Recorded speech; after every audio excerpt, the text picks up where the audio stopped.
Marlins jersey drop, baby. They have adjusted one and added a new one to the rotation. Plus, FanFest was yesterday. Reaction from all the action. Plus, some media notes as well to dig into. Tons to get into on a Saturday. This is Locked on Marlins.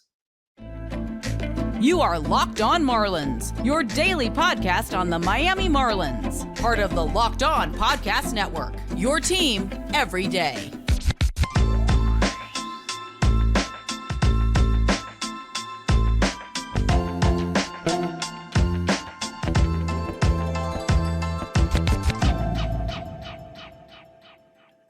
Greetings from England.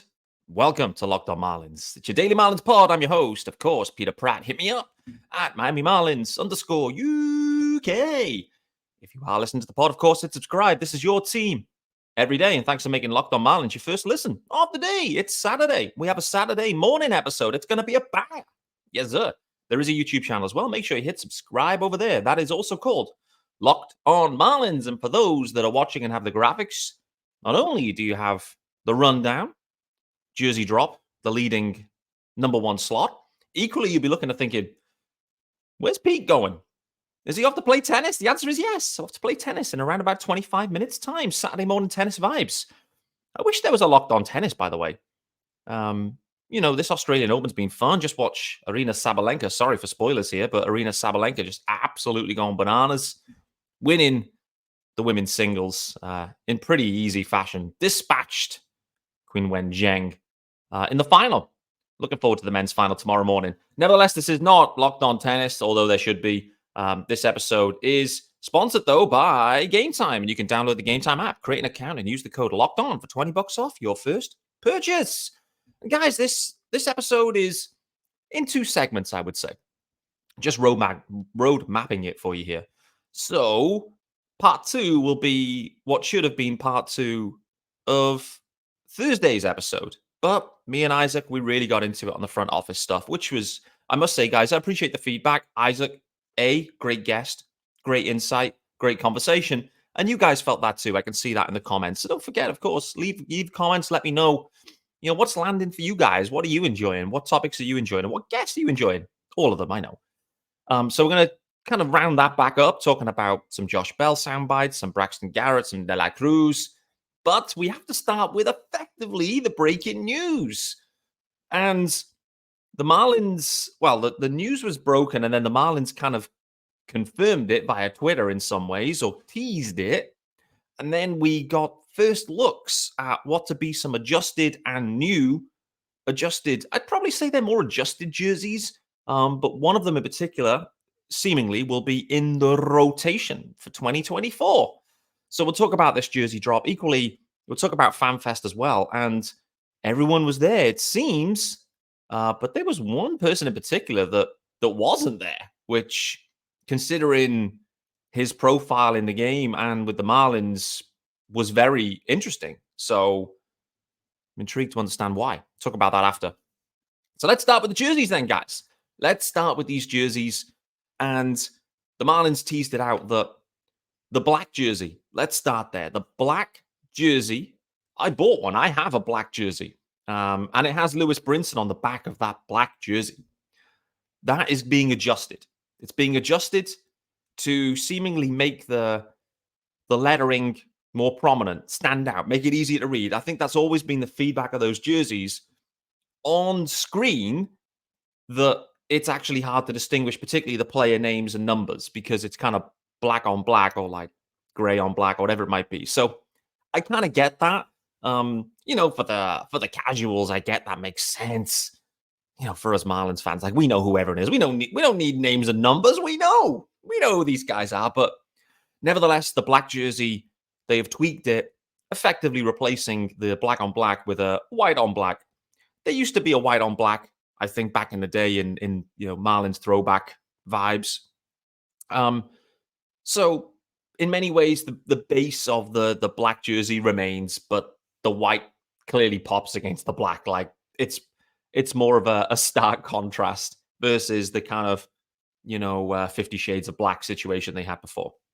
So I think it's fair to say the reaction on that one was positive. People seem to like that change. Made a lot of sense. Takes were made, was kind of pumping his thing out there, going, hey, I designed these 4 years ago. Told you, we should have done it. The Marlins have done it. So that one is just tweaked. Here's the difference maker, though. The blue spring training jersey, which doesn't have Miami or Marlins, or didn't have historically across the front like the others. It actually just had the kind of M and Marlin patch and logo in the in the corner of the jersey. Again, the color and the white pants, with the blue, like it just works in spring. Like it just looks super cool.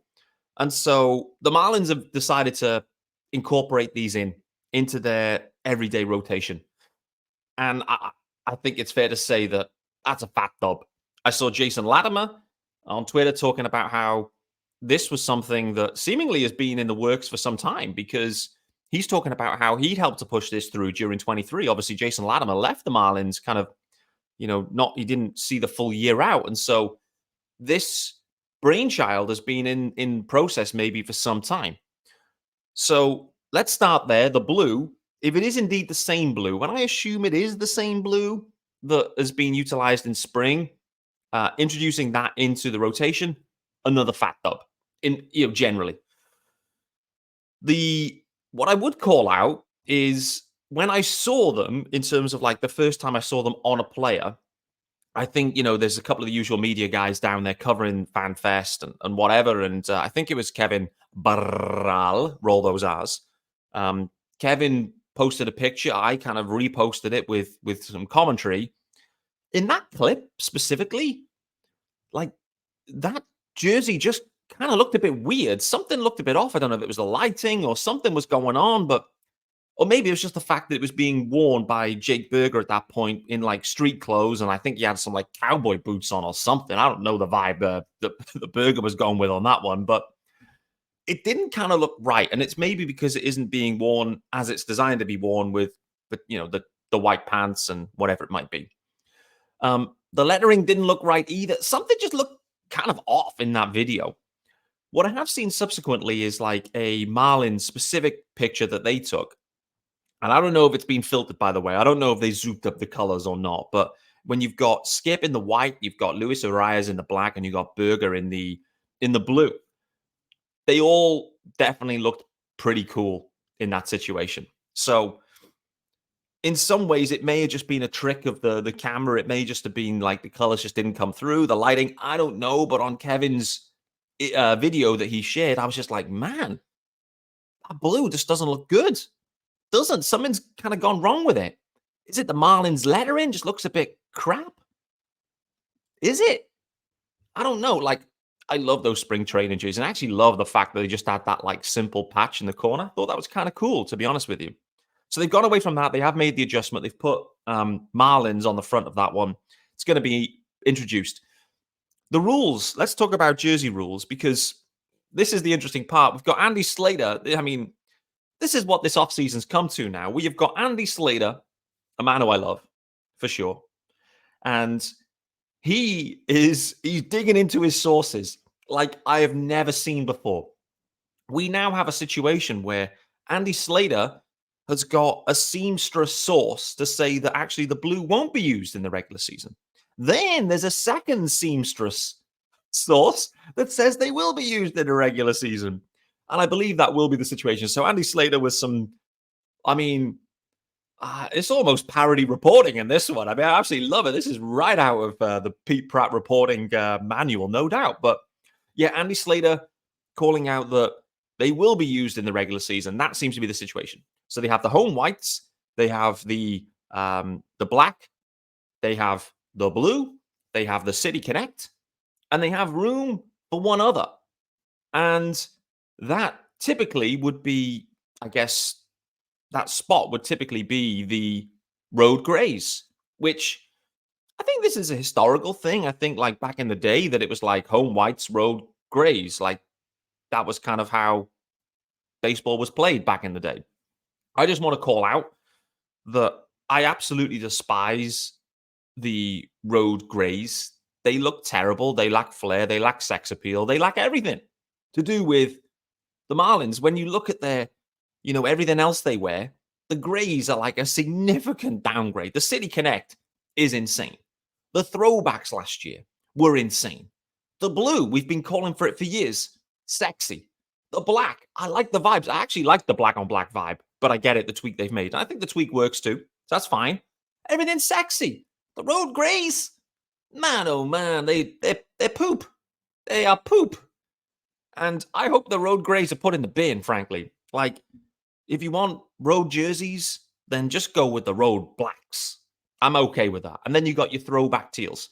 Listen, the Marlins generally, just to kind of finish up, I mean, it feels like a 10-minute segment on a jersey drop. Feels probably too much, but it is January. We haven't got any trades or free agents to talk about. So, this, welcome to Locked On Jerseys. But, when I overall, like from a Marlins standpoint, Bruce Sherman and the organization needs to find a way to permanently nod to the Teal situation, because that is rooted within the Marlins. It's part of the fabric. It's part of the success fabric as well. And so they need to find a way to get back to a permanent fixture with the Teal. I know the Blues are nice. They are nice. But Marlins fans, what they need and what they want is a regular Teal rotation. And last year's throwbacks was stunning. I shared the picture of Jazz that I think might have been the first game they wore those Teal throwbacks, the pinstripe ones, and it's absolutely beautiful. They're incredible, and that's the Marlins. And what I'm trying to work out is, I know, like, you get the new ownership comes in, they want to move away from past ownerships, they want to like put their own stamp on things. I get it, but is that like what's driving that? Is it like just I don't know, they just want to not accept the past? Is it? I don't know what it is. Like, I'd be interested to work out like what's kind of driving that, because you have to, like, the fans connect with the Teal. Let's get the Teal in regular rotation. So I actually don't know the situation. I don't know if the Grays will be in regular rotation. I assume they will be, because it's kind of like the baseball history. So we'll see. But overall, for me, these are positive steps. The Blues are in. We've been asking for the Blues, and the Marlins never lose in Blues. So let's just chalk them up to like 95 wins now. The black's been adjusted. Everyone can now see. Everyone can see that it's the Marlins playing and who the player is. And actually, for the casuals and the non-Marlins fans, actually, that's probably pretty valuable, because, who really knows the Marlins players? The home whites are the home whites. And the City Connect is still absolute flames. I just still hope they retain and find a way to keep the Teal. And, it isn't just it's part of Marlins history. There's no other way of kind of phrasing it, to be honest with you. And they need to find a way to just incorporate Teal like ongoing, and just get over themselves. Like, I know it wasn't your organization back then, Mr. Sherman, but you're trying to reconnect and connect with fans. And for me, that's really important. We're going to talk about FanFest shortly. And as well, some media sound bites from some of the guys. But before we do that, this episode is brought to you by our good friends over at, I want to say Gametime. Am I on the right schedule? Yes, I am. It is Gametime. I almost got the wrong ad at the wrong time. And guys, Gametime is the fast and easy way to buy tickets for all sports, music, comedy, and theater events near you. And right now, all users get $100 off when you buy a big game ticket with code Vegas 100, with killer last-minute deals, all-in prices, views from your seat, and their best price guarantee. Gametime takes the guesswork out of buying tickets. So, as already mentioned, you can see that view from the seat before you buy. So you know what to expect when you arrive. Like, you can see the view you'll have and the action that you'll be able to take in. The all-in prices show your total upfront, so you know what you're getting, and you know you're getting a great deal before you check out. None of these like hidden things that by the time you get to checkout, you're like, oh man, where's those fees? Plus, with anything with tickets, you got to do it fast. You can buy tickets in seconds with just 2 taps. Tap, tap, boom, I believe. So take the guesswork out of buying tickets with Gametime. Right now, all Gametime users, that is all Gametime users, get $100 off a big game ticket with the code Vegas100. Terms apply. Just download the Gametime app and use the code Vegas100. That is VEGAS for Vegas and 100 for $100 off. Big game ticket. Or if you're not going to the game, use the code Locked On for $20 off your first purchase. Download Gametime today. Last minute tickets, lowest price. Guaranteed. All right, guys, back here with me, Peter Pratt, on Saturday, the 27th of Jan. We've talked jerseys. Now we're going to talk FanFest. FanFest was last night. The Marlins went for a Friday evening FanFest. It started at, I think, local time, 5 p.m.? 5 p.m. local. Maybe even earlier than that. Maybe it was a 4:30 open doors. It must have been because Skip was addressing the fans at 5 p.m. All right. Where do we start with this situation? It isn't the best. Let's talk about logistics and the planning here. Friday evening with the start time like during work hours, not the one. Not the one. And so the Marlins had some scheduling issues. They're trying to like blend in this Caribbean series, etc., etc. So on the one hand, it's great that they managed to make sure they continued with their FanFest event, which is there to drive engagement. Great for the kids. Great for all fans. It's great. FanFest, my opinion, big win. Scheduling, a problem. Friday, wrong time, definitely. And so, not that I would have been there on that topic. Just imagine Miami Marlins. Just imagine marketing and sales and advertising and brand and PR. Just imagine if you could find a way to deliver FanFest to the people that don't live in the vicinity of the ballpark. Could you imagine that? Yes, guys, let me just tell you something right now. There are fans outside of South Florida. Yes. Can you accommodate them somehow? Can you find a way? Probably not. Of course, I'm biased in this situation, but I feel like it's a missed opportunity. Not everyone can get there. Not everyone lives near there. Find a way to drive engagement for those non-local fans. That will only help you in the future. Nevertheless, it was good to hear from Skip. Good to hear from Peter Bendix, and generally it felt like a positive vibe event. There were a few questions thrown towards Skip, towards Peter Bendix around, there were some fan questions, which was great. Someone asked about Sixto Sanchez, which was funny. I didn't actually, there's no footage of that that I've seen anyway. So it would have been interesting to see the body language that was given off at that moment talking about Sixto Sanchez. He was there, by the way, Sixto. Great to see. He was there. Bobo. Skip, I think, on that topic, answered to say, looking forward to getting Sixto into spring and seeing what he's got. Skip can say nothing else other than that. We'll see what the future holds for Sixto with no minor league options on him. Plus a lot of injuries for the past couple of years. It's going to be an interesting situation more generally. That was definitely one of the key takeaways. Peter Bendix was asked about free agents. What's happening with free agents? Peter Bendix effectively saying, listen, the offseason isn't over. We've still got tons of time. Clearly, they're not hunting for Ohtani. Clearly, they're not operating in the big name, space.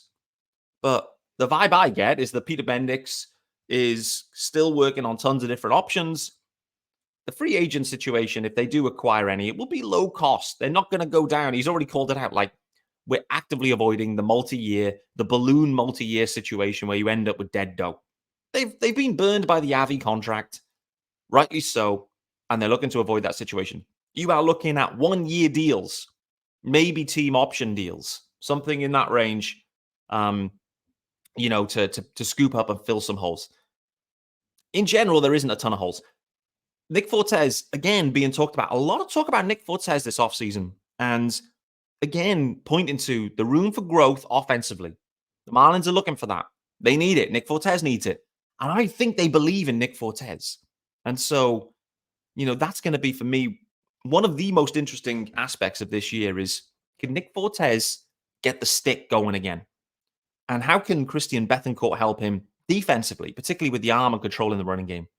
So Peter Bendix also talking about, he's trying to do both. He keeps talking about it. We're trying to be better now and for the future. Better now and for the future. Both. It's really hard to do. It's really hard to do. The thought that I have, and I keep trying to play it out in my mind, like, how can you do that, really? And I'd say, I do wonder, like, if there's a deal to be done around like a Trevor Rogers and Max Meyer, maybe. Trevor Rogers or Max Meyer, sorry. I don't know. Like, this is a really tough one. Really, really tough. Like, clearly the Marlins aren't going to extend Luis Arias, but it feels like Arias is going to be here this year. They like Berger, they like Bell. We'll talk about that shortly. And so, yeah, that Peter Bendick's still preaching. We're trying to do both. We're trying to add now and work for the future.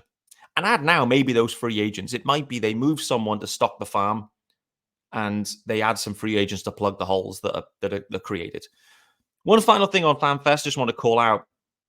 For me, this was eyebrow raising, and I don't know the story. There will be a story, but no Jazz Chisholm Jr. for Marlins FanFest. For me, that is eyebrow raising, no doubt, because the reality is this is the type of event where, like, the fans want to see Jazz. He's one of the most popular players. For him not to be there is a very strange situation. There must be a reason. It did make me think, though. Do you remember last year when halfway through FanFest, like, they did it on a Saturday, I think, and it started at like 10 o'clock or 10:30 a.m. It's the right way to do it, by the way. But nevertheless, start of FanFest, they had like a little league game going on and other bits and pieces, I think. JJ Bleday then just left FanFest. The reason he left FanFest was he'd just been traded to the A's. So let's hope it isn't that situation. Let's hope the Jazz hasn't been traded or is in the process of being traded, and he knows that. And we'll wait to see. Is there a news drop coming? I don't know. I'm hoping not, because I absolutely love Jazz, and I think the ceiling is there. But man, me and Isaac spoke about it, or Sean Miller, sorry, we spoke about it earlier this week. Like, I could see why they would do it in some ways. Anyway, not to go down that topic, I want to talk about the guys listed in the graphics. I want to talk about Bell, Brax, and DLC. Before we do that, let you know about our good friends over at FanDuel. Yes, sir. It's definitely time for FanDuel. So, the regular season is wrapping up, but there's still time to get in on the action with FanDuel. It is America's #1 sportsbook. Right now, new customers get $150 in bonus bets guaranteed when you place a $5 bet. That's it. Easy. $150 in bonus bets, win or lose. The app, super easy to use, and has all the different ways to bet, including live same-game parlays. Love them parlays. And you can find bets in the new Explore tab, and you can make a parlay in the Parlay Hub, the best way to find popular parlays. How many times can you say parlay in this script? Parlay, parlay, parlay, and more. So visit FanDuel.com/lockedon and make your first bet a layup. FanDuel, official partner of the NFL. All right, guys, final segment here with me, Peter Pratt. Locked on Marlins on Saturday, the 27th of Jan. Just some media soundbites from the day before FanFest, but didn't get around to talking about him. Let's start with Josh Bell. He is a guy that I've spoken about many times. I loved when the Marlins acquired him. He's always been a Marlins killer. He always seemed to perform well against the Marlins, and he performed with the Marlins. He was a big part of that post-deadline surge, no doubt about it. I was absolutely all in on Josh Bell wanting to opt in. Clearly, his second half and the way he ended the year added some doubt. I think when the Marlins acquired him, they were acquiring him knowing that he would be back because, well, his year's been turgid and he's not going to get 16 and a half anywhere else. Fast forward it, he has a great end. Next thing is the Marlins are sweating. They had to do a sales job on Josh Bell. Bruce Sherman had to do a sales job on him. Skip Schumacher had to do a sales job on Josh Bell. In the end, the sales job works. Josh Bell back. How close was he to not opting in or opting out, however you want to phrase it? How close was that situation? I don't know. I don't think we'll ever know. And at this point, clearly, the past is the past. He's with the Marlins. He's not going to say, I was almost gone, but then, I had the call from Bruce. But the message from Bruce and from Skip was, we want you here. We value your production on the field, and we value your clubhouse guidance and vibes too. So Josh Bell is in. Just thought it was interesting to talk about that the Marlins did a sales job on him, which led to him, exercising that option. Braxton Garrett. Brax. just briefly on Brax, does it feel like we haven't really spoken about Braxton Garrett like all off season? It feels like we haven't. I haven't heard Brax's name really mentioned at all. Braxton Garrett is one of the most underrated pitchers in baseball. Is he not? Based on his performance last year. And I know the way he does it isn't the sexiest way, blowing his stuff and his velo past everyone. But Braxy was so effective. And he's such a good dude as well. So we've heard nothing about Brax all offseason. And if you were thinking about like a potential like sell high candidate, Braxy would absolutely fit the profile. Like career year, you know, you're looking to sell a guy with multiple years of control, like a pre-arb guy, lefty. You know, it's interesting that his name hasn't really been brought up. Nevertheless, Braxy specifically saying how he's targeting going like 180 to 200 innings. That's where Braxton's head is at. And frankly, for the Marlins, that's what they're going to need. They're going to need Luzardo to step up again, and they're going to need Braxton Garrett to take the next step as well in terms of innings. They're also going to ask the same from Yuri Perez. So that 1, 2, 3, and maybe a revitalized Edward Cabrera and maybe a Trevor Rogers. Again, like you look at that pitching staff, I know it's without Sandy, but you look at that staff and it can still hang. It can still hang. And, you know, when you look at the Marlins' success, it will be the rotation will hang, no doubt about it. But can the offense bang? It's going to be the key question. It remains the key question. But Josh Bell and Berger in there, plus healthy Jazz, plus a bit more, you know, a bit more development, let's say, from the corner outfield studs, DLC and Jesus. The offense has a chance to bang. Shortstop, don't know. We'll see. So Braxy targeting 180 to 200. The rotation, in my opinion, looking set. Looking good. There's depth there. There is depth. Even with Sandy missing. Brian De La Cruz did mention this. Kind of segued into it. Brian De La Cruz, what's he been working on this offseason? I love Brian De La Cruz. Such a fun guy. A gregarious character. You know, I really like his character. I don't think English he's got like a firm grasp on English at this point, but I wish I could speak Spanish. I wish I could have Brian De La Cruz on the podcast, to be honest with you. I think that would be en fuego. You know, he sounds so fun. I just don't have the skills to make it happen, I'm afraid. Nevertheless, Brian De La Cruz in the offseason, what's he been working on? He's been working on his defense and he's been working on his base running. So this is what I like about Brian De La Cruz. He's acknowledging deficiencies and he's actively looking to make some changes and make some improvements. It isn't all about just hitting the ball for Brian De La Cruz. It's a big part of it, big part of the game. But he's looking about getting better in the outfield.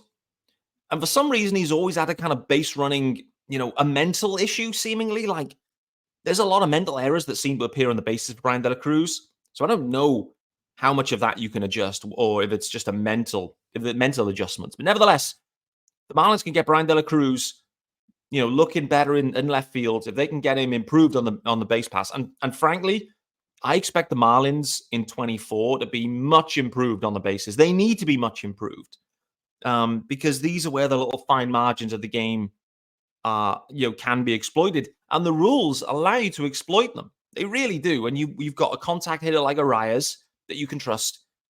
Just put some guys on base in front of him, and that's like almost guaranteed runs. It really is.